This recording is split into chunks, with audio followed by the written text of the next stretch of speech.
and thank the city of Banning for allowing us the use of their space.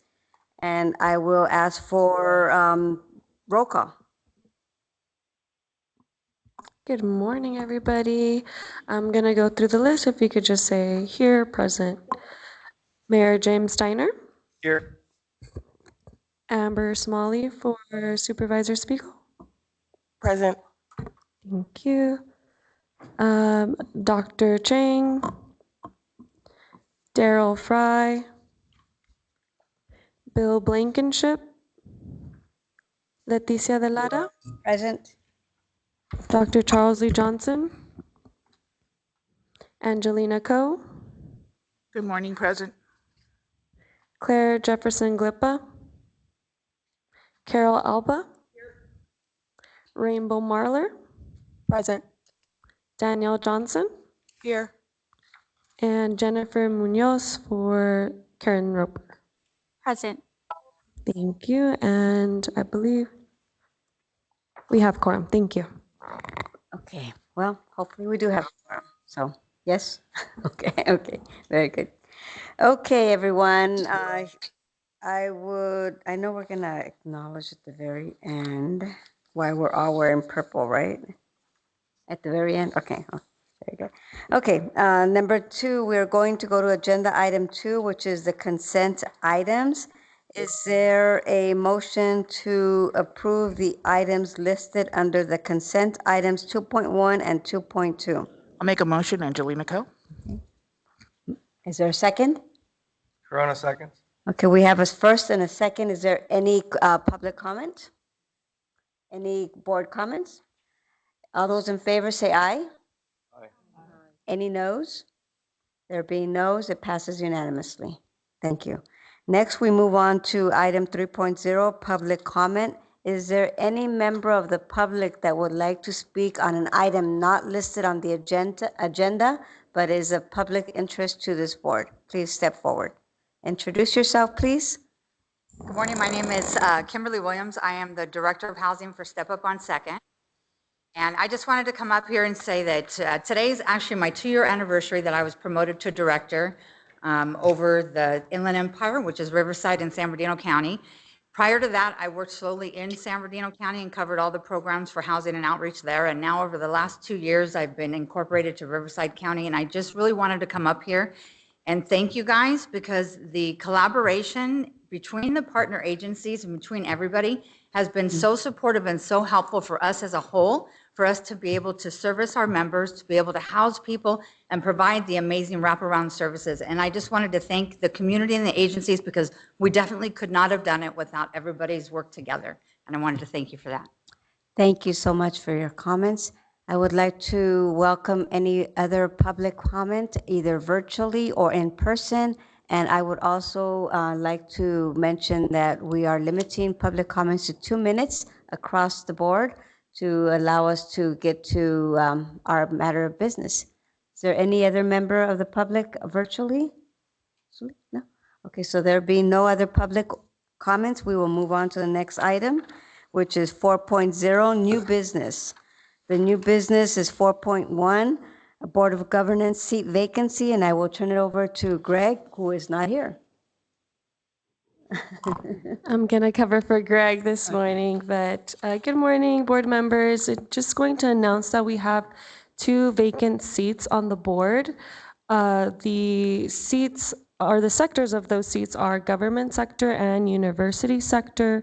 And the board members, Dr. Ben Howdegi and Dr. Kendrick Davis, who had those seats, are grateful to serve, that they had been able to serve on the board, and want to extend their thanks to all of you.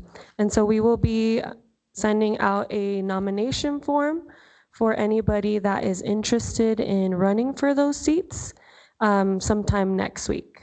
Thank you. Thank you. I will open it up for board comments on this topic. Is there any board member comments? Okay, I will open it up for public comment. Is there any member of the public that would like to speak on this item? Oh, I'm sorry, Board Member Coe. Sorry. I just wanted to ask, are they open to running again for their vacant seats? Yes, they may run again if they wish. Great, thank you. Okay. Is there any other member of the board that would like to speak on this item? Okay, then we'll move on to public comment. Is there any member of the public that would like to speak on this item? There being none, correct? On virtual? Okay. We will move on to the next item. There was no action needed on that item, by the way. The next item is 4.2, Administrative Subrecipient Oversight Procedures, and I will turn this over to Tanya Torno, our DHS Deputy Director. Thank you, Madam Chair. Good morning, everyone. It's good to be here and wearing our purple. Hopefully we can have our Chair Angelina CoC highlight why we're all doing that before the end of the meeting. But before then, as the chair mentioned, I wanted to provide some information regarding our current administrative subrecipient oversight procedures. The board and staff, as well as the continuum of care, has had regular conversations around enhancing financial and program oversight of all the different contracts that we manage under our umbrella. We know that this initiative is essential to our work because a lot of our funding comes from the U.S. Department of Housing and Urban Development, but we've also been recipients of FEMA funding, which is another federal branch that coordinates response planning, as well as state funding. And then we also are very fortunate to have some local dollars that come through our general fund allocation to support our homeless grants. And we want to make sure that we are good stewards of public dollars and that we're continuing to position ourselves so that we can continue to receive more resources. At the same time, we recognize that it is a balancing act that requires all of us to work together. And I really want to emphasize that in going over our current procedures, we as a department have really had to even reflect on our current processes, the meetings that we have with subrecipients, the current monitoring tools that we do, to really look at even areas where we can strengthen ourselves or we can make improvements. I call it reflecting in the mirror. And so I just want to make sure to emphasize that, because oftentimes when you have this conversation, I think a lot of the focus is really on the subrecipient organizations. And as you know, many of the nonprofit organizations and private organizations, as well as county departments that work with us or coordinate with us to do this work. And at the end of the day, sign 50, 60 page, 80 page agreements on how they will be carrying out those specific services. So just know that there's been a lot of self-reflection on our part as well, and that in the last 3 years, you've heard us talk about how we are coordinating monthly meetings with all of our subrecipients.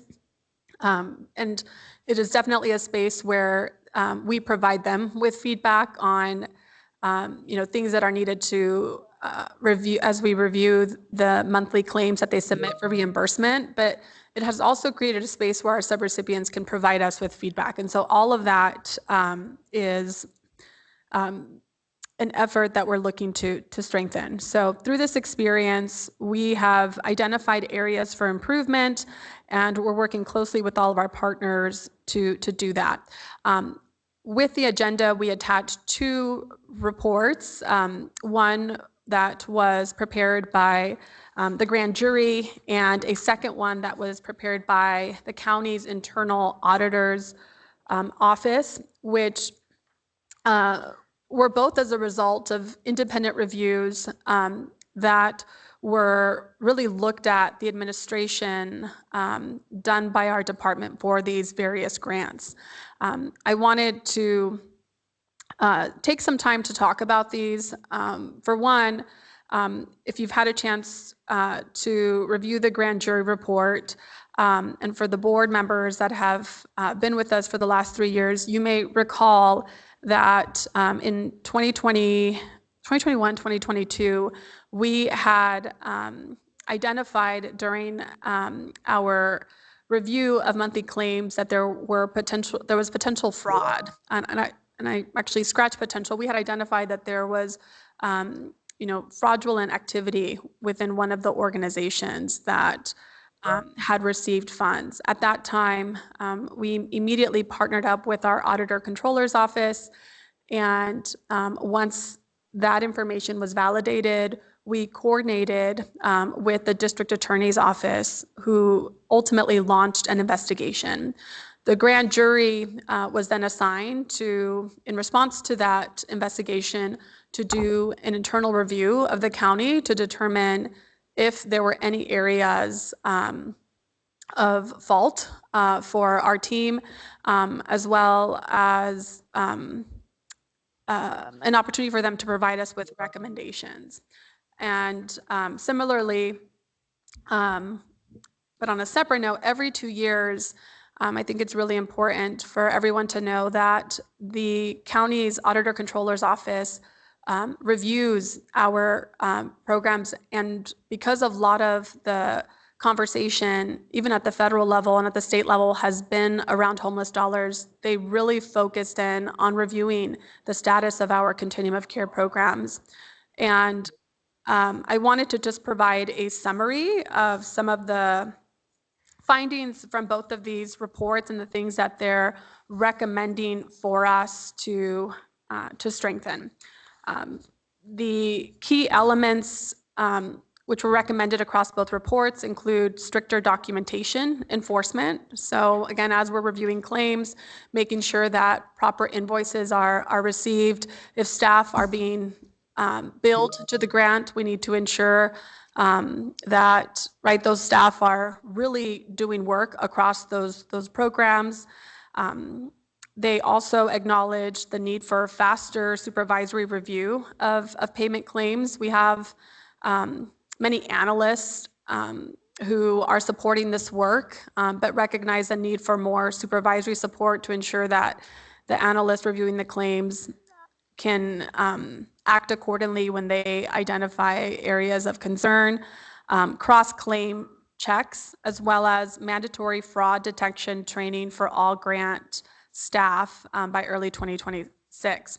I wanted to share with you that since both of these reports were published, we have been working with a consulting firm through HUD, and they have been looking at our claim process, and the idea is to develop or strengthen, again, our internal processes.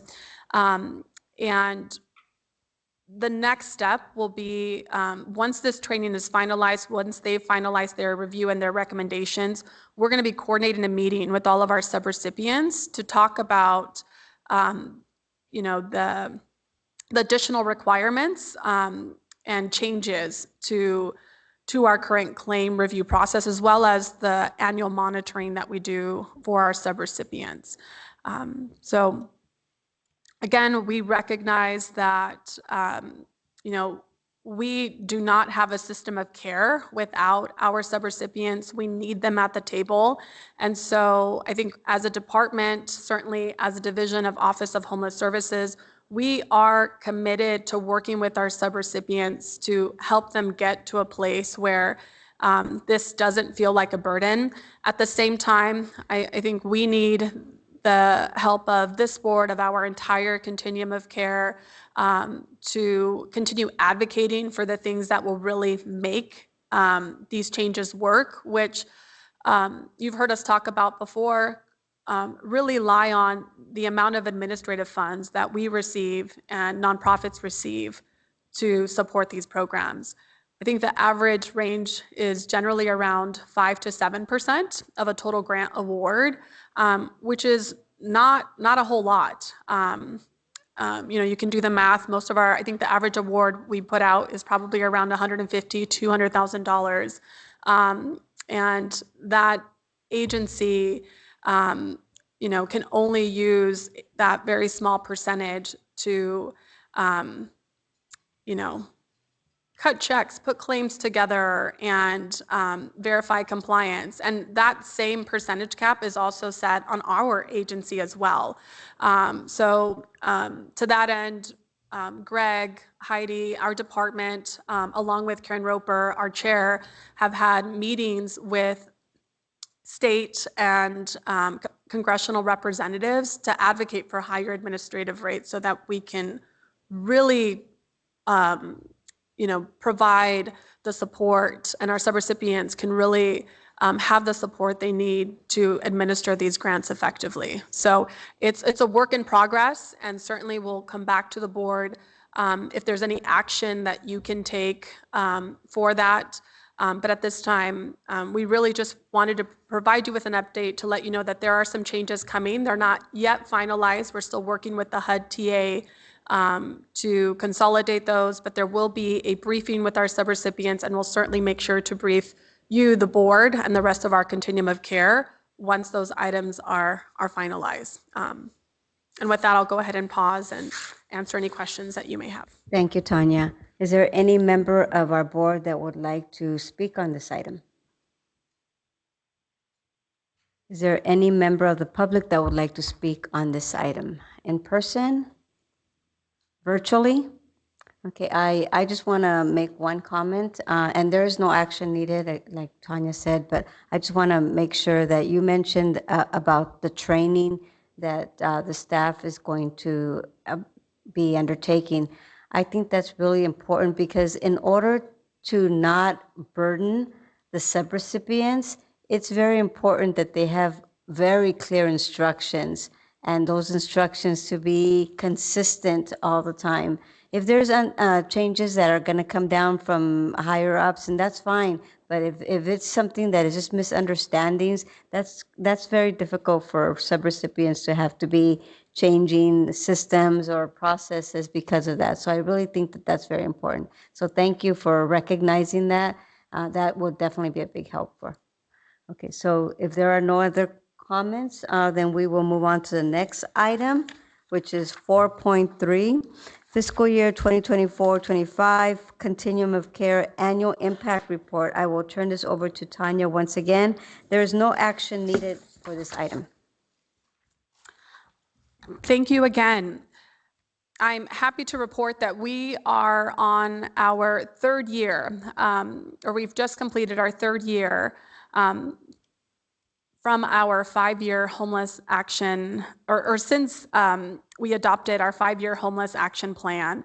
And every year during this time, we come before the board and the Continuum of Care membership body to report out on our progress as an entire system. So before I begin to share with you some of the numbers related to our impact, I really want to acknowledge that these numbers absolutely represent people, they represent families, they represent veterans, they represent seniors across our entire community who, many who at one point were homeless and are now connected to housing and are on a path towards self-sufficiency. But second, and just as important, I want to acknowledge that these numbers are what they are because of the great collaboration that is happening across the many cities who designate homeless resources and participate in our continuum of care and utilize our homeless management information system to do so. I say that with the plug that one day, my vision, our vision is that every single city will have people and agencies and projects represented in this number. We're not quite there yet. There's about, it's probably about 50-50 split. 50% of our cities in the county are utilizing HMIS to track their progress. And so we know there are many more who could participate, and our effort will continue in having conversations, critical conversations with those cities, so they can also share in this success. And so as we dive in, I wanted to highlight that just in one fiscal year, our continuum of care, board, your continuum of care, the agencies that you have funded and supported with the different HAP allocations that have gone out into the community, together have assisted 21,975 unduplicated individuals. Those individuals were assisted across 245 programs across our county. Again, just major news. This is, when we look at people and the impact, this is a 20% increase from the previous year. And then when we look at the number of total people that are being assisted through housing, that's over 9,151 households. Again, major increase. It's important to note that the 9,000 represent individuals who many of them have received continuing housing assistance. But when we break out between those that are new and may have been housed during this fiscal year, that's 6,916 new placements.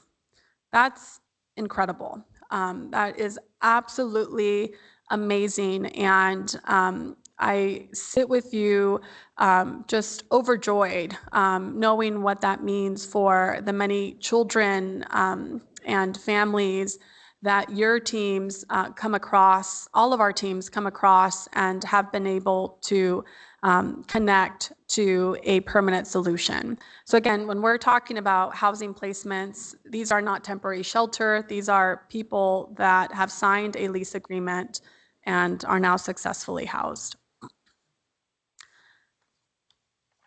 What I wanted to share in regards to program outcomes was that we're continuing to monitor our sustainability rate across our system. And when we look at sustainability, we're looking at, of the people that we've been able to connect to housing, how many are maintaining that placement 2 to 3 years later.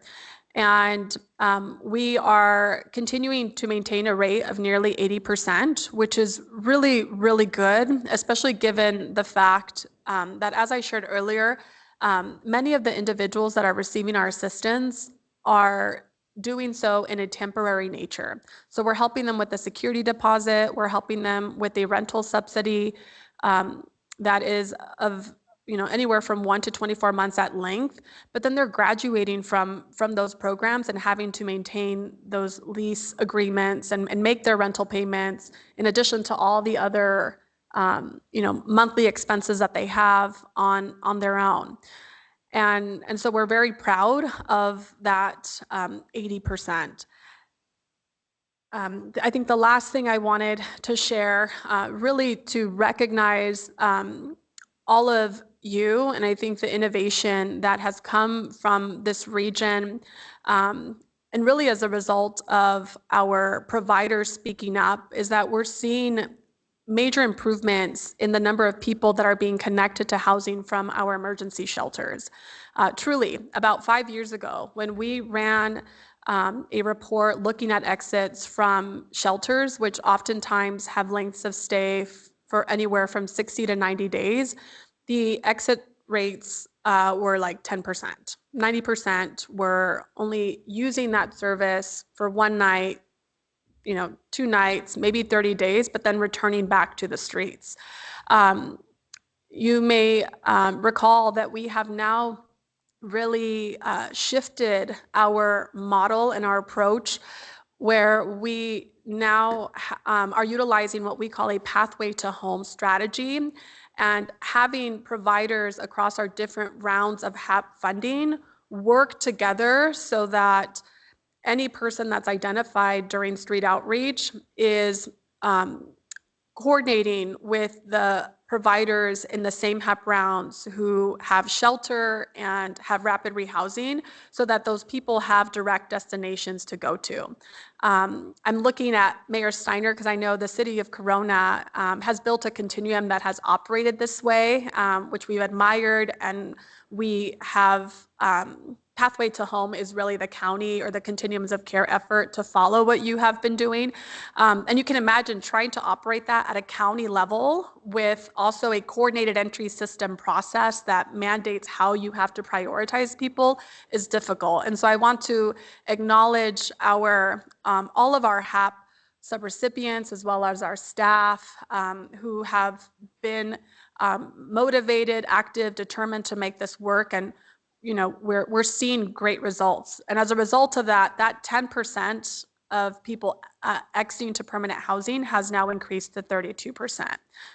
That's major, especially when you're looking at a system of care that's serving 21,000 people. I also just wanted to acknowledge that another improvement that we're seeing, similarly, 4 to 5 years ago, we saw that we only had enough resources to help 1 in 5 people. So that meant for every 5 people that were knocking on our door, we could only help 1.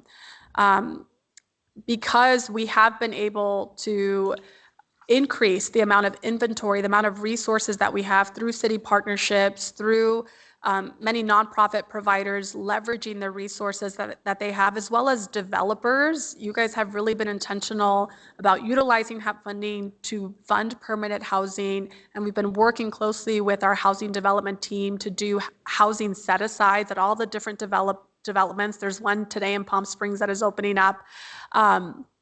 We have now been able to decrease that rate to 1 in 5. So now instead of having to turn away, 4 out of the 5 people, we've been able to provide services to 1 in 5 individuals. So again, another indicator that we're doing well. And so I think it's really important to celebrate that, but also I think in being able to have this data to really demonstrate to potential funders and to our congressional leaders and certainly our state leaders that their investments have done well in our region. And the proof is in the data. Lastly, and really just now advancing to the progress that we have made as a system towards our homeless action plan, you'll see that on screen we are highlighting each of the 6 different metrics that we worked together and recognized as a body that these were things we wanted to work towards if we wanted to make homelessness rare, brief, and non-reoccurring in our community. Again, lots of good news here. And the first one being that we are continuing to place more people into housing than we have people entering homelessness. Again, a good indicator that we're on the right track. Secondly, very proud to say that towards our second metric of reducing the length of time that people experience homelessness in emergency shelter, street outreach, and transitional housing, we're seeing a 27% reduction. And again, we think that has a lot to do with the Pathway to Home initiative, as well as our ability to leverage on all the different resources that cities are providing for their own residents. Third, we want to share that we're continuing to see a reduction in the number of people that are being discharged from institutions. So that's our justice institutions as well as foster care institutions. I will say that it says we're on track. Given that we are on our 3rd year, we really should have a higher rate of success. So I'm going to make a note as well as indicate to our team that we make a note here and come back to the board with some ideas on how we can do better here. We know that all of our jails are experiencing high rates, especially with the closures of state prisons, right?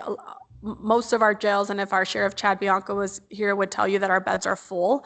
And certainly we're in our city that has felt that impact. And so we know and we feel very much a sense of obligation to support in this area, which is a reason why, as a department, we applied for Prop 47 funds. And maybe at the next board meeting, I think it'd be great to talk about how we're using the $8 million we received to really support that effort. Our fourth indicator or metric really focused on increasing the number of crisis housing beds across the system, and that has happened.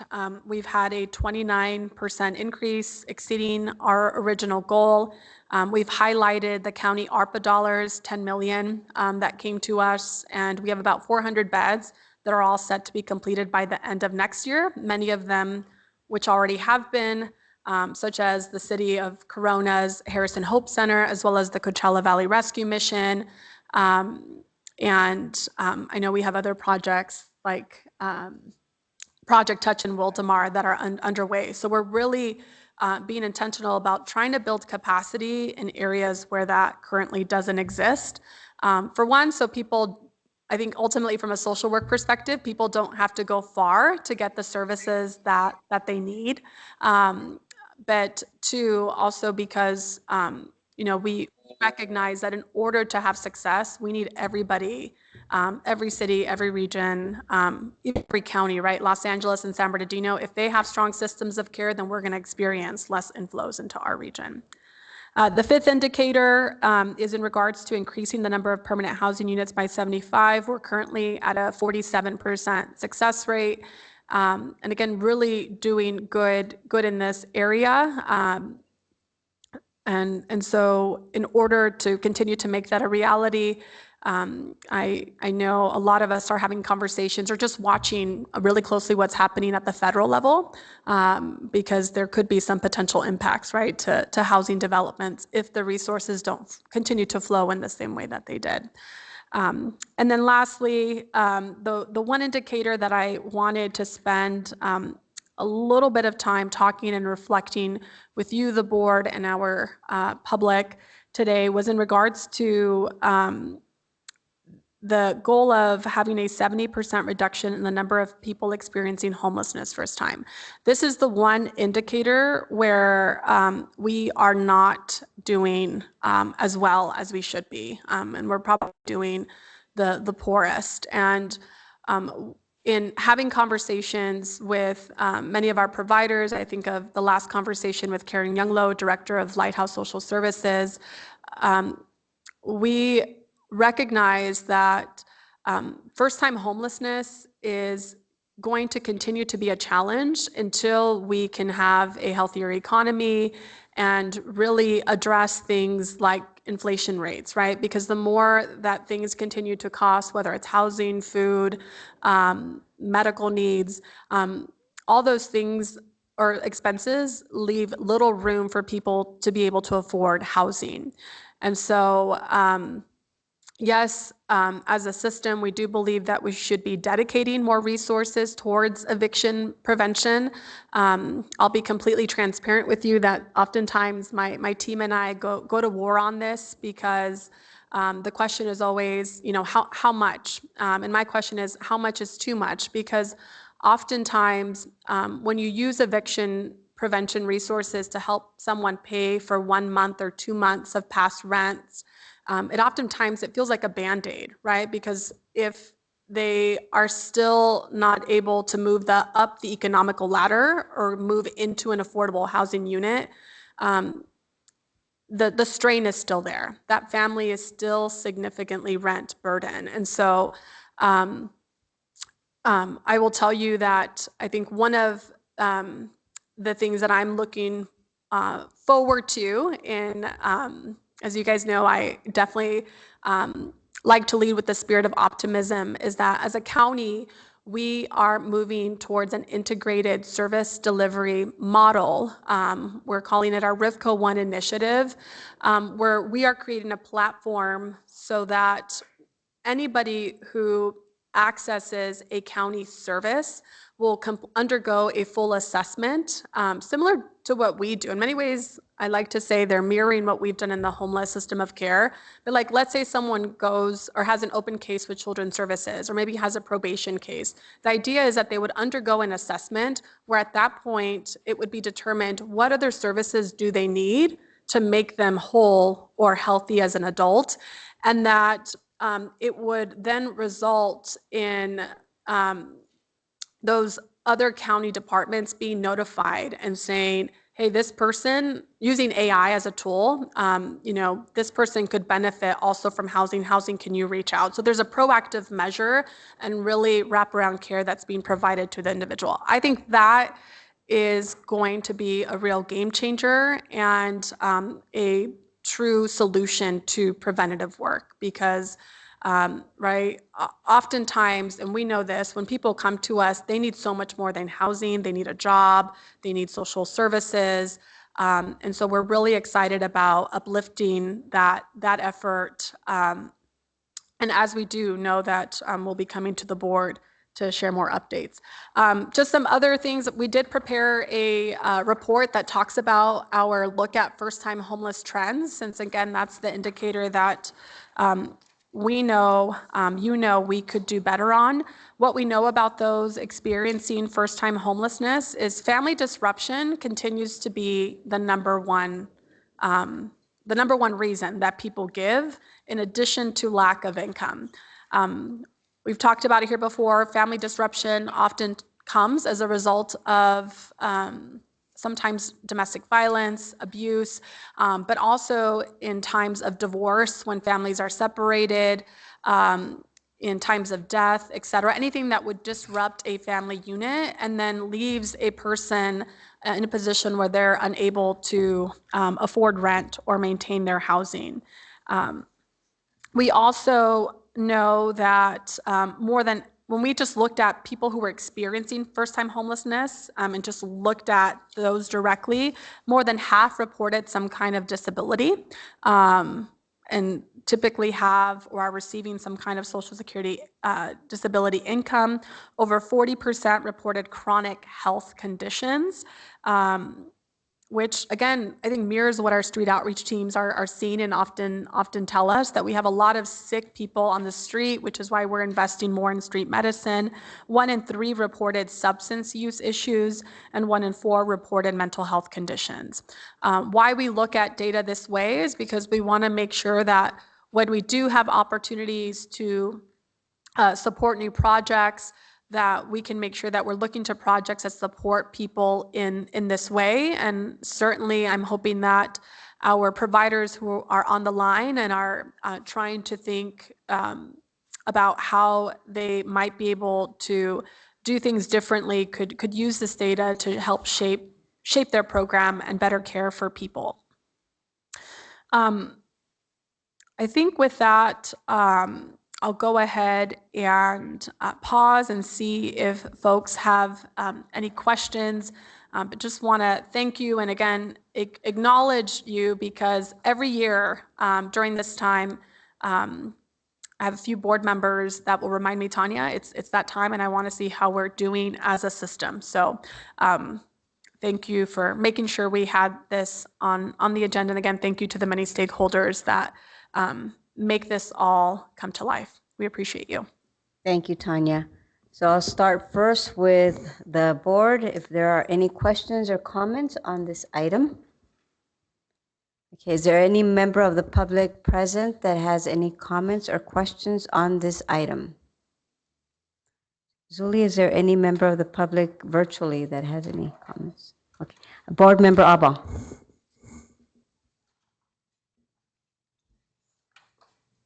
This is fascinating information, and I'm looking specifically at the analysis for first-time homelessness trends, and it seems to me that prevention is an area that we need to really concentrate on.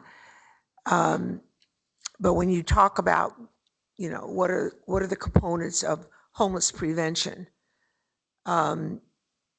Many of us are doing those. However, I think as a county, we could probably put more attention toward the components of homeless prevention so that we don't have an increase in these first-time folks going into homelessness. And I know that's a very complicated issue because sometimes folks don't even know that they're on the cusp of homelessness until all of a sudden, wow, I'm there and I got to move out or I've got to do things like that. But it seems like to me that many of our agencies could start to put more emphasis on workshops, trainings, just alerts to everyday folks so that they don't fall into some of the pitfalls that can lead to homelessness, or they are aware of circumstances that might lead them in that area. It's just kind of an aha as I looked at this. And it was like homeless prevention, prevention, prevention. So I just wanted to make that comment. Thank you, board member. Is there any other member of the board that would like to speak on this item? Okay, I do have two comments. One is I love the metrics. I think that that's very important for us to be able to tell our story, how we are doing, and be able to communicate that to the public. So I love that. And even though some of the metrics may not tell a great story, but it's at least allowing us to assess how we are doing at that time and where we need to get better. So I love that. The other minor thing is I think your asterisks are wrong. So if you could look at them again, I think that you have them wrong. So with that, again, I already asked for public comment, but is there any member of the public that would like to make a comment on these? Okay, so thank you very much for all the excellent work that your team is doing on this. Okay, and next we will move on to the item 4.4, Homeless Housing Assistance and Prevention, HAP, Round 3 reallocation, and Roshana Walker, Supervising Development Specialist. I will turn it over to you. Thank you, Madam Chair. Again, my name is Roshana Walker with Office of Homeless Services, and I am before you, and this is actually a perfect segue into what we're going to talk about today with the reallocation of a portion of HAP 3 funding. So on August 22nd of 2022, this board approved funding recommendations totaling $600,000 to support our homeless management information system for additional licenses and staff to meet the system needs. The HMIS and our team has determined that the full amount is no longer needed, and as a result, to ensure that these funds are fully expended by the expenditure deadline of 6/30/2026, staff is recommending a motion to reallocate only $50,000 of the $600,000 to support Riverside County Office on Aging and providing homelessness prevention and diversion services to seniors who are at risk across the region. This effort will reduce isolation, prevent unnecessary institutionalization, and connect older adults with the resources they need to maintain their overall health and well-being. And just to note, we just talked about the number of first-time homeless individuals. A lot of those are seniors. So this was one area or one population that previously we've had. We currently have an agreement with Office on Aging, and they are seeing a lot of seniors requesting rental assistance, and they are behind because they are on fixed incomes, and sometimes situations come up that they may just need that 1 month of assistance. Very good. Thank you very much for your report. Starting with the board, and then we'll move on to the public. Is there any member of our board that would like to speak on this item? Okay, I will turn it over to our public. Is there any member of our public present here today that would like to speak on this item?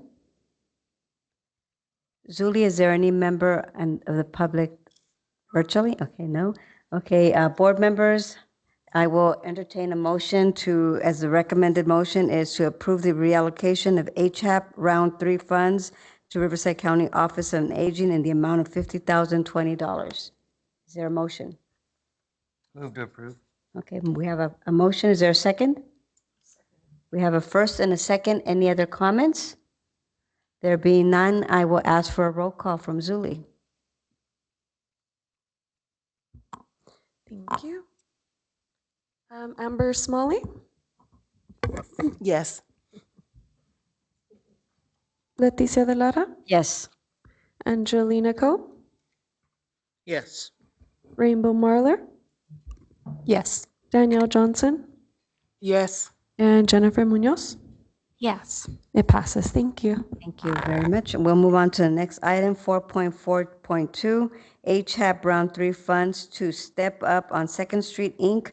for street outreach services. There is no action needed on this item. I will turn it over to Tanya. It's actually me, Madam Oh, Chair. I'm sorry. Okay. Sorry about that. Here I am again, and we're just here to provide an update for the approved funding recommendation to allocate HAP funding to Step Up on Second for street outreach services. On November 11th of 2024, this board approved $389,756 in funding recommendations to support street outreach services in Supervisorial District 1, 2, 3, and 5, utilizing HAP 3 funds. The identified provider was Step Up on Second, Inc., and it was Step Up on Second, Inc., and they are currently named as a defendant in a lawsuit filed by the California Department of Housing and Community Development related to HCD versus Shangri-La Industries, LLC. The lawsuit centers on Shangri-La's long defaults, which have placed several HCD-funded housing projects at risk for foreclosure. As a precautionary measure, Housing and Workforce Solutions has paused execution of the agreement with Step Up on Second pending resolution of the legal matter. HWS has been in communication with this organization and understands that Step Up has reached a settlement with HCD. And once that settlement agreement is received, staff will conduct a detailed review and consult with our county council before determining next steps. It is important to note that all HAP 3 round funds must be fully expended by June 30th of 2026, which underscores our need for timely resolution and action. Step Up has assured staff they will have no issue spending down the funds once the agreement is executed. And we just wanted to provide an update on that situation. No action is needed at this time, and I'm open for any questions. Thank you. Board members, are there any questions, comments on this item? Board Member Abba, and then followed by Board Member Co. Having competition with this button today. I know Step Up is here in the audience, and I'm just wondering, can we get a little more clarification from them? Absolutely. Eddie Estrada with Step Up is here and is happy to answer any questions. Good morning, board members.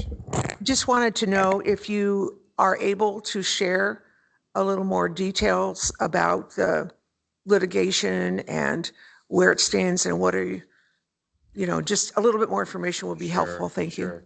It's I like to start off that Step Up is a victim in this whole fiasco, but I'm also very proud to announce that we will come to a settlement with the California Housing and Community Development, and part of that settlement is that they, under the settlement, the HCD was to dismiss all claims against Step Up in their entirety with prejudice. The settlement includes no admission of wrongdoing or liability whatsoever on the part of Step Up. All material terms have been agreed upon. It's just before the judge to sign off on it. Once the judge signs off on it, then there would be a written agreement going out.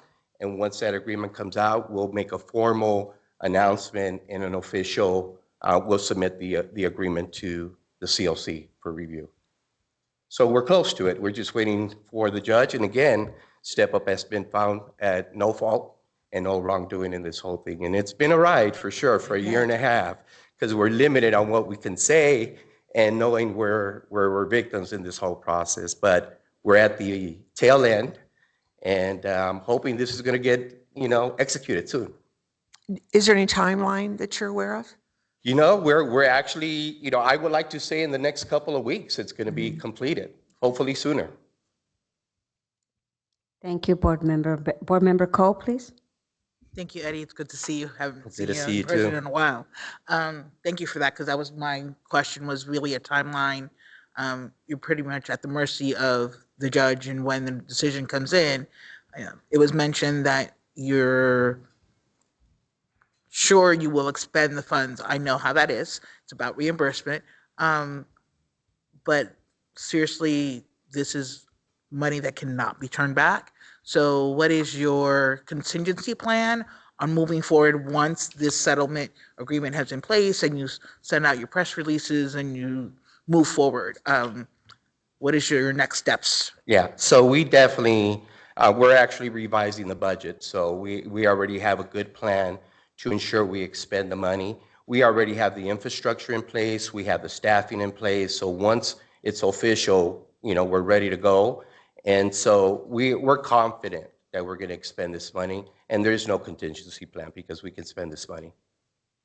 And my last one is there going to be continued technical assistance to make sure that, I know there is, but is there a timeline for that and a plan in place once this hits? Because it's already almost November, so time goes quick. And, with reimbursements and submittals, I want to make sure that they're getting the support to move forward. Your concern is our concern, and the questions you have been the questions that we've had, and certainly internally, but also with Step Up on Second. So know that we definitely plan to monitor this project quickly. Part of wanting to bring it to the board, even though there is no action to be taken at this time or being requested this time, is really to make sure that we were transparent and provided you with an update. Our council wanted us to emphasize in this update that until we see the settlement agreement and really have a chance to review it in full, and have the ability to confirm that there's no stipulations. Sometimes in settlements, there's arrangements where you can't apply or administer federal state funding. So once we have cleared those things, then as we've expressed to Eddie and to Kimberly, and we've even met with Todd Lipka, the director of Step Up, if we say go, we're going to go, and we're going to be working very, very closely with them. Here, I think it's really important for me to also emphasize that we probably would have taken a different action. You guys know that we tend to be very quick in cases where we are questioning whether an agency has the ability to expend the funds. We don't hesitate because we care as much as you do. But the Step Up team on the ground has really been instrumental and flexible, and just a really great team to work with, especially in areas of the county that have the biggest gap. They are the only team that also provides an after-hour service, which is critical when you operate a Home Connect hotline where people can call after hours and need services.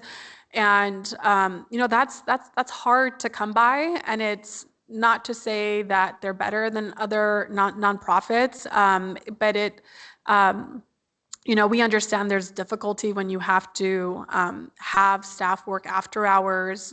It's a challenge. You have to have supervisory oversight. So again, it's no slam, but I think given that they have been able to do all these things and their willingness to meet us frequently, as we said we are going to do, we feel confident. But again, we need to look at the settlement agreement. If there's things in there that indicate this is not or cannot move forward, know that we're going to be right back with you to take a different course.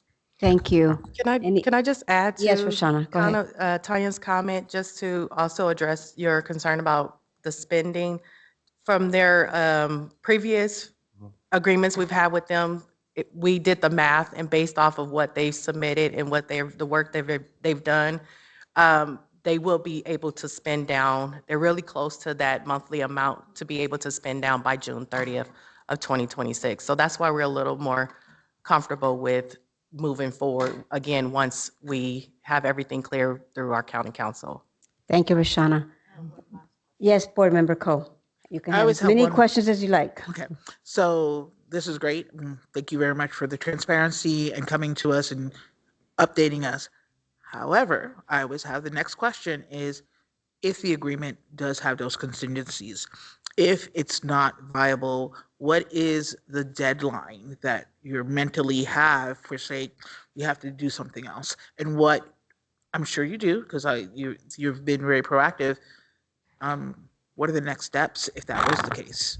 Yeah, there's always a backup to the backup plan. So there's a couple different options that we could take. The team, I would say, has put number one is moving these resources to rapid rehousing. There's several agencies who have already reached out to us and have said, we need more housing dollars. We could spend these quickly. So I think that is priority number one. Number two is that we always have the ability to look at projects that have spent in later rounds. So this is round 3 funding. We have some projects that have already started in round 4. So some of the other ideas were maybe moving monies around in that way so that we could still spend down the funds and then just give more time for this project to, if that makes any sense. Yeah. It completely does, and I appreciate, Eddie, your time and your staff and everybody for the hard work. This is never easy, and a year and a half of litigation is no joke. So thank you so much for that information. It really does clarify a lot, at least for me. So thank you Thank you again. for your partnership. Other board members that have questions or comments on this item? Any members of the public present have any questions or comments on this item? Zuli, do we have any members virtually? Okay, so my comment is follow up to what Director Coe was asking about the deadline for county to act. Would we have something definite by December 11th, our next? Okay, very good. Thank you.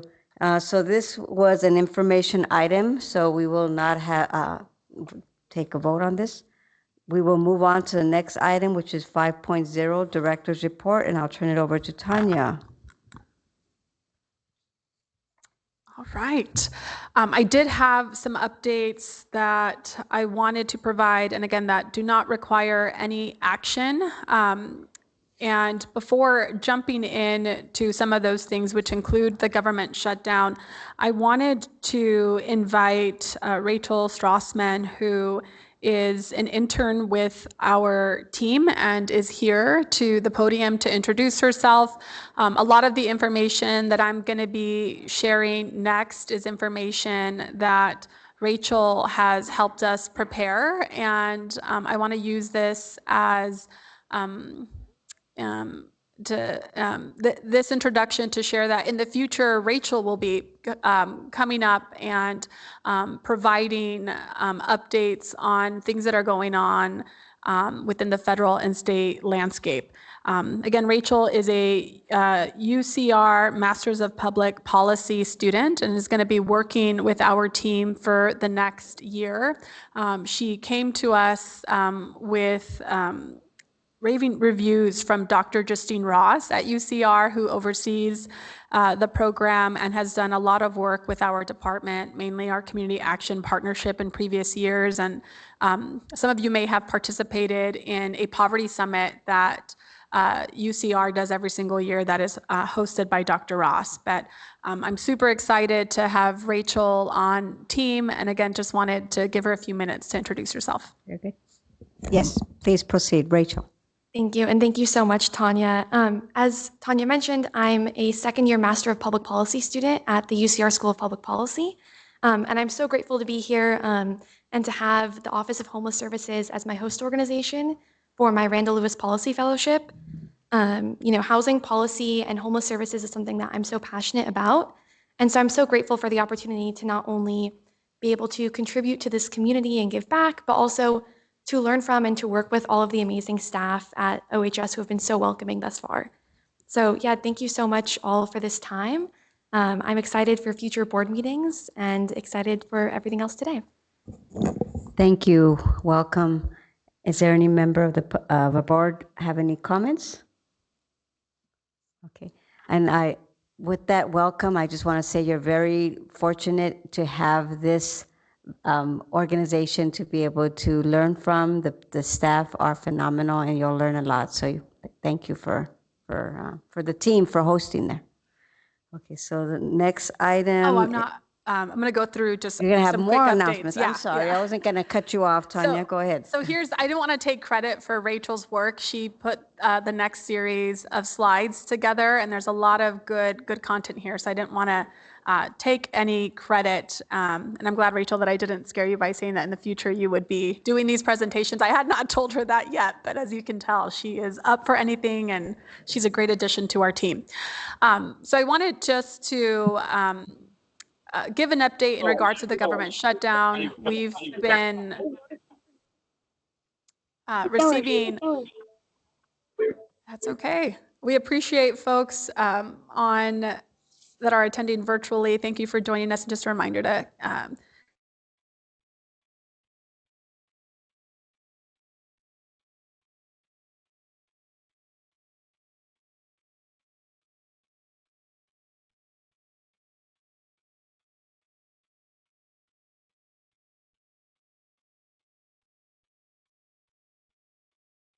and we can speak that also based on our past experience. But certainly one is our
To the 54 participants that are joining us virtually. Appreciate your interest and your participation.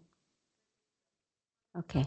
We are then moving forward. Tanya, All back right, to I'm you. going to jump in, and then that's just my note to take this quickly so it doesn't happen again. So government shutdown, no impact. We still have access to HUD's federal system, ELOCs, to draw down funds. We wanted to use this time as a reminder for our subrecipients, continue to submit your monthly claims. Get current if you're not current, but we want to do as we have been instructed by our HUD rep prior to the shutdown, that we need to make sure we're staying active. This is not. This is a time to show that we need the resources. As we've all heard, on a federal level, there is close monitoring of all projects, and any money that is left sitting is or can be perceived as not needed, which we know is not the case. And as we talked about earlier, oftentimes it's the administrative challenge of being able to put those claims with all the supporting documentation together. So if anyone needs assistance in being able to get current, please reach out to us. We will go to your offices. We will jump on a call, whatever you need, we're here with you. Secondly, we wanted to jump over to provide an update on our HUD Continuum of Care program. Every year, this board, one of the main functions that you carry out is helping us complete our annual Continuum of Care application. That application is usually released between June and the end of August. The application has not yet been released, and we know, given the state of the current government shutdown, that it probably won't be released until the government reopens. This is a challenge because many of the projects that are funded through this NOFO have, I think the earliest project has a start date of December 1st, 2025. So we're only 2 months away. And so what that means is, right, there's the potential risk of, projects starting up programs without having a contract in place or being able to draw down the funds. So we're hoping that a NOFO will be released soon and that, again, awards will go out promptly. But again, I think that's being highly optimistic. So part of this update will include some contingency plans that we're beginning to think about. We wanted to share that some of the key concerns or what we know about the NOFO are that there's some discussion at the HUD or federal level about putting a cap on permanent housing. So just to share locally, about 80% of our HUD Continuum of Care funding goes towards housing to support 600 plus households. A 30% cap would make some drastic cuts and could result in people entering into homelessness who have been housed for a long time and have significant disabilities. Again, none of this has been finalized, but it's what we're hearing. And I think was quoted on a political article where they interviewed 3 current HUD staff members who have chosen to remain anonymous. Lastly, we know that there is some conversation about HUD potentially not funding permanent housing at all and having a focus more towards transitional housing, so temporary housing assistance, which is consistent, I think, with what we've heard from this administration, and that they want to move to like work requirements and helping people move up the economic ladder. So how can we downsize or shrink the length of time that people receive?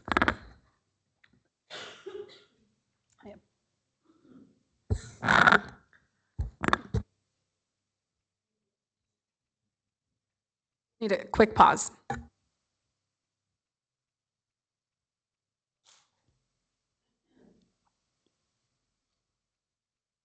Thank you for that pause.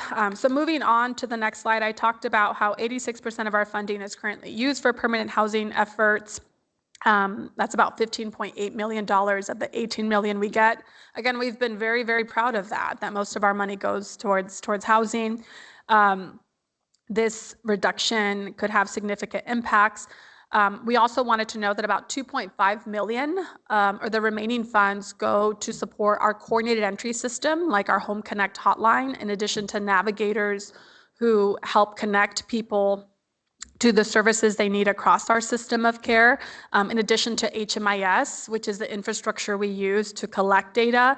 And as of now, there's been no information on whether HUD will continue to fund those things, as well as the planning dollars we need to support the work that our team does to bring our continuum of care together. So lots of questions, but we know that things change, and so we're not in a state of fear at the moment. We are remaining strong and looking to, what opportunities lie, and maybe how can we do things differently to keep some of the same critical infrastructure elements in place. And so if we advance to, I'm going to advance you guys 2 slides. The next slide that I skipped over talks about the federal impact, which is similar. On a national level, 87% of funds are used for permanent housing. What we are advocating for, and I want you to know that we've prepared a document that is currently going through our county advocacy team that is requesting federal partners and, of course, state partners to back us up in reversing a 30% cap, in clarifying. We know that, and we don't necessarily disagree that employment opportunities should be maximized. Internally, we have been having those conversations for the last 3 years. But given that a lot of the people we serve are disabled and seniors, we need better clarity, and we would like some assurances that those folks will not be impacted and that waivers will exist for our extreme vulnerable and aging populations. Lastly, we wanted to share, it's not noted here, that part of our contingency planning efforts include looking at state funding that we receive and even funding that we get from our general fund that is used to support emergency shelter and transitional housing opportunities, and maybe even doing a switch so that in order to save people from losing their assistance under HUD Continuum of Care program, that we would just maybe switch those subsidies to be covered under HAP funds, and then we would then use HUD CoC funds, of course, to support what we think is likely only to be eligible, which is transitional, temporary type of housing in nature. I hope that makes sense, but those are some of the conversations. I want to let you know that about 2 weeks ago, we met with our HUD CoC subrecipients and just had an open conversation to begin planning for this.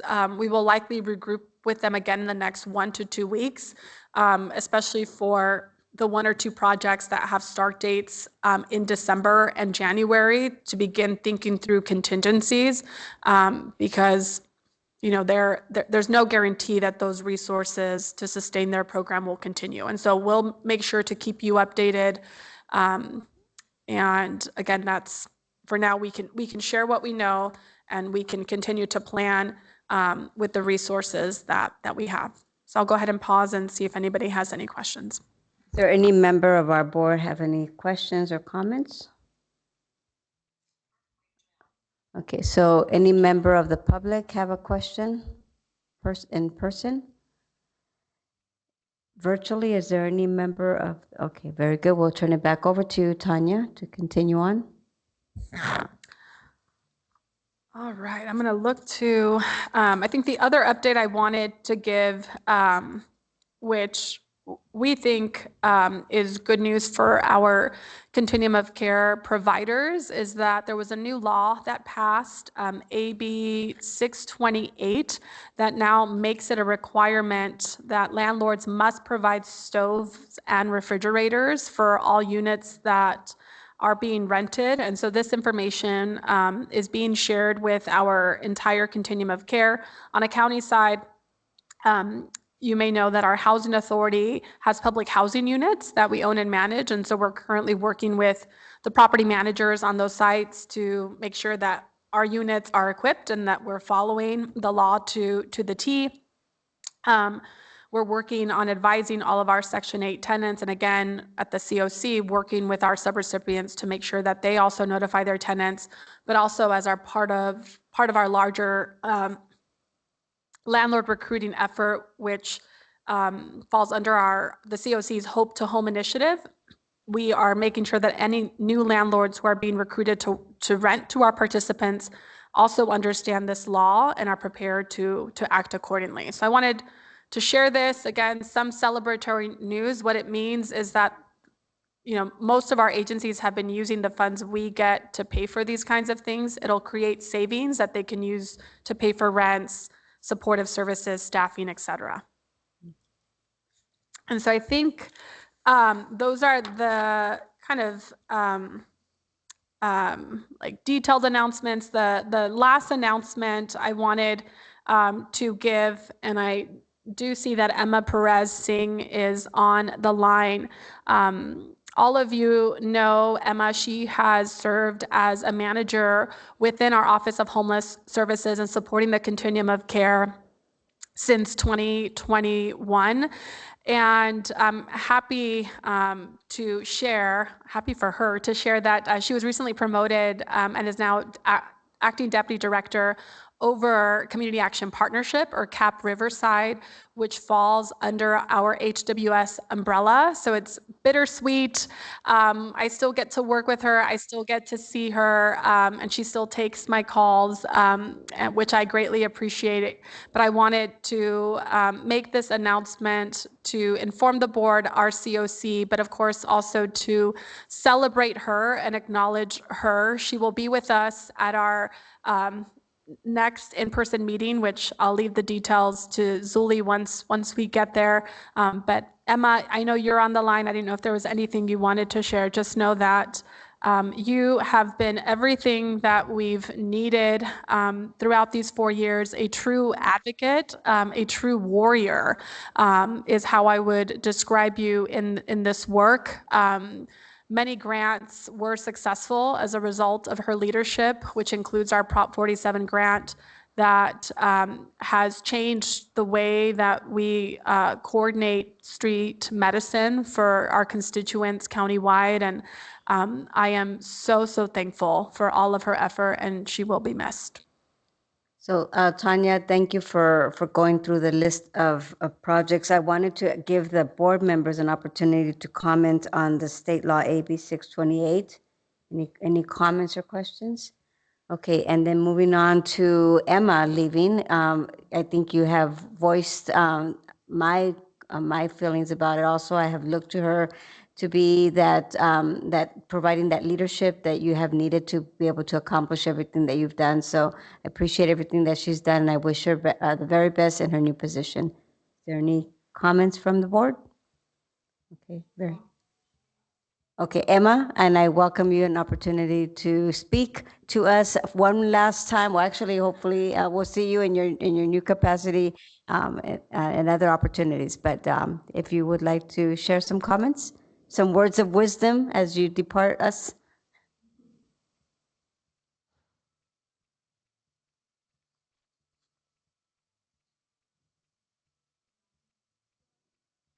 She is on. She just commented we lost audio, so maybe on her end, because I think No, we're. can you hear me? I'm so sorry. Yes. The internet here is a little sketchy at times, so I just called in on my phone. Tanya, thank you so much, and thank you to the Board of Governance. The last 4 years have been nothing short of a privilege.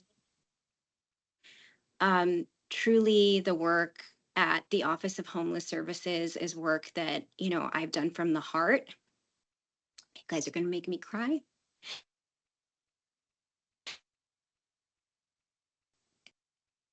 The team that we have there is amazing, and we really do care about our clients, and we strive to do the best work we can every single day with them in mind. I always shared with the team that everything we do or don't do has a direct impact on the people that we serve and the people that are on the streets waiting for us to intervene on their behalf. And so while, I'm definitely um, sad that I'm having to step away from that work, I am very excited to step into this new role and also to look at ways that CAP can play a more active role in supporting the work that's being done throughout the department, but especially coming alongside the work of Office of Homeless Services to maximize our impact as we look at, serving mutual clients. So thank you to each and every one of you for your commitment, your dedication, for the love that you've shown. And, I will not be a stranger. I plan on participating, being on these meetings, being a part of the continuum of care. So thank you so much. You all have my direct cell number. Please do not be strangers and feel free to reach out to me. And again, thank you. Thank you, Emma. I appreciate everything you've done for so many people that you have impacted in a positive manner. So, Tanya, we will turn to you to actually announcements. I will start that off. 6.1, we have the CoC in-person meeting November 19th. Karen's Director Roper's representative. Would you like to speak on that, or will you turn it over to staff? We'll jump in. Go ahead. Oh no, I was just going to say that we are super excited to host the meeting in our city.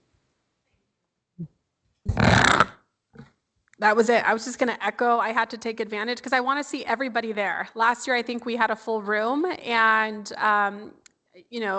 the city of Corona has been gracious to make sure we have access to that same large space again. They feed us, which is always a nice treat. I always share with folks that treats are rare in this work because you have a 5% cap that you use on your staffing. And so, it's really special when our partners are able to celebrate us in that way. So thank you, Mayor Steiner, for making that available to us. And I just want to encourage every person in our CoC membership to attend. We'd love to be there. There will be recognition of both an agency and a community partner, as well as a youth partner, which I know Danielle Johnson, as a former Youth Action Board member and partner in this space, really has pushed for us to continue to make sure that we're recognizing our young adults who are helping us lead this work. And so again, be there. This is a time for us to celebrate and get together in person and break some bread. Thank you. November 19th. Okay, the next item is 6.2, longest night of the year, December 18th. Tanya. I'm going to hand it over to Gershom, who's the leader of this event. Thank you, Tanya. Good morning, members of the board. Gershom Miron with the Riverside County Office of Homeless Services. It is my pleasure to announce this year's longest night of the year event, which is scheduled for Thursday, December 18th, and it will begin at 5 p.m. And it will be hosted at Fairmount Park in the city of Riverside, as well as the RUHS Behavioral Health Clinic in the city of Hemet. And our team is currently working on coordinating for a third location out in the desert. More details, will be finalized, and we'll be happy to share with our mailing list with all of our partners. Again, I just wanted to, announce that this is definitely, a time to support your community. Everyone is welcomed, and we. As you guys know, this is a day to commemorate the lives that have been lost while experiencing homelessness on the streets of Riverside County. So, we encourage everybody to, support, come out and support, come out and attend and, support in any way that you can. If you have any questions, regarding this event, feel free to email me or the CoC as well. I'll drop my email in the chat, but yeah, so that's pretty much it. Thursday, December 18th, 5 p.m. So thank you. Back to you, Madam Chair. Thank you. Thank you for that information. Any member of our board have any questions or comments on this item? Is it? Okay, very good. And I just want to provide the opportunity to our public to speak on the announcements that have been shared so far. Is there any member of the public that would like to speak on these items? Zuli, any member virtually? Okay, very good. And Board Member Mayor Steiner. Thank you, Chair. I just wanted to report out, we talk about homeless prevention. Last night, our Corona City Council approved a rent stabilization ordinance for our 10 mobile home parks only. And, our goal was to ensure that predatory landlords weren't being unfair to some of our most vulnerable population. So that passed with a 4-to-1 vote. So thank you. Very good. Thank you so much for that announcement and for the work that you're doing. Is there any member of the board that would like to comment on that or ask questions? Very good. Thank you. We all applaud your efforts. Okay, and next we will move on to call for the agenda items for the next meeting. Is there any member of our board have any suggestions for the next meeting? Yes, this is a good time. Yes, please, Board Member Coe. Thank you so much, Chair. Good morning, everyone.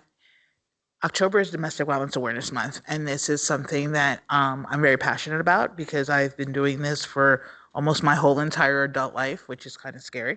But today is National Wear Purple Day across the nation in recognition of domestic violence awareness. And we've made it what we are calling that with Shelter from the Storm is Wear Purple to Work Day. So we're encouraging everyone to wear purple. And the reason we're asking for that is purple is the color for acknowledgement of domestic violence. It stands for courage, royalty, and determination, which I believe all of the survivors that are overcomers demonstrate on a regular basis. It takes a lot of courage to endure the abuse that's happening from a loving partner or a partner that you're intimate with that you thought was love.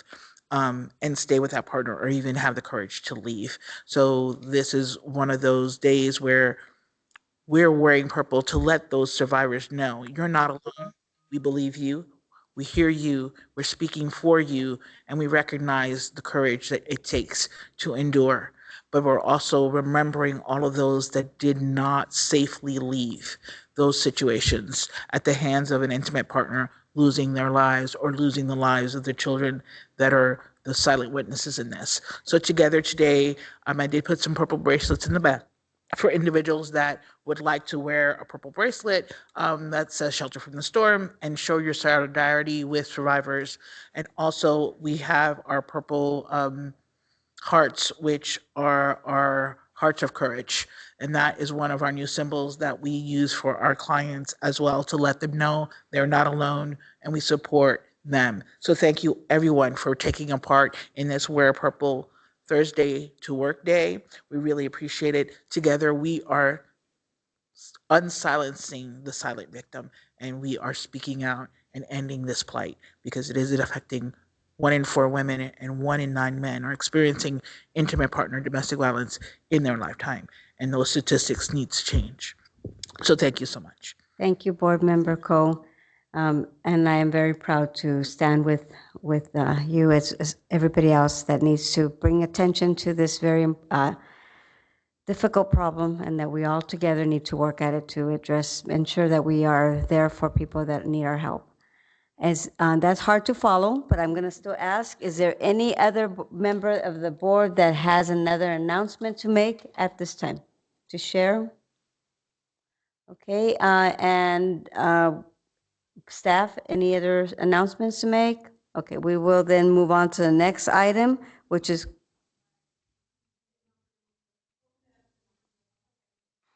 you are right. Thank you very much for catching me on that. Is there any member of the public that would like to make an announcement to share with the public? Hello, everyone. My name is Mario Carlos. I'm the Acting Director of Homeless Services for the City of Banning. Tanya invited me here, and I just wanted to show my face. And I have the unfortunate news right now that the City of Banning has directed staff to, unfortunately, look at shutting down the shelter operations by January 9th, I had to give a 90-day notice as of last Saturday. So right now, we are looking at seeking other alternatives to our homeless services approach. And I know that there's a workshop on October 28th at 4 p.m. where we'll be giving more information on the circumstances involving that. So I'll be here around a little after the end of your meeting if you want to make contact with me and get my information. So thank you. Well, we're glad that you're here, but we don't like the message you're delivering. Okay. Okay. Is there any other member of the public that would like to speak, to make an announcement about virtually, Zuli? Is there any? No. Okay, very good. Then we will move on to the next item, which is calling for agenda items that you would like to suggest for the next meeting. Board members? Board member Cole. Just so that we acknowledge it, just an update on what's going on with Step Up on Second and the progress being made, just so that, just informationally, especially if things don't go well. I know we'll hear, but if things go well, we want to celebrate that as well. Okay. Thank you.